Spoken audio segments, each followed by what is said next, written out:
So this is the Kawasaki Z650. This is a good mid-weight naked bike. You get the anti-lock brakes as standard. You do get Nissan calipers, so you don't get monoblocks. But they're good brakes. They're good brakes by a good brand, and you get decent forks as well. This one is the performance model. So do you like the green? Green is in the right places, and you do also get the green flame. So it's 650cc. This engine is tried and tested. It's been around for quite a long time. Kawasaki have just updated it over the years. Good engine. It makes a distinctive noise for a twin. Like, you can tell that's a Kawasaki 650 coming down the road. It makes that sort of distinctive noise.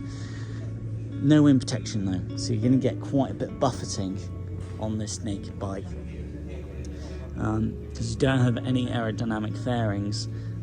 So if that bothers you, walk away. Why? If buffeting bothers you, why would you be looking at a naked bike? But it's going to be agile. It's going to be lightweight as well, because it's only the 650, and it's got this nice seat cover here. Though it is just a 650, so I'm not sure why you would have it on there. But you do get modes to select from. You've got a dip beam, main beam, mirrors. I'd say are fairly good. You do get also a TFT at this price point. And I'd say it's a fairly good size.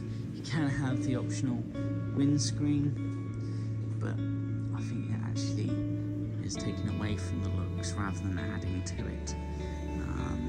But it's entirely up to you, isn't it?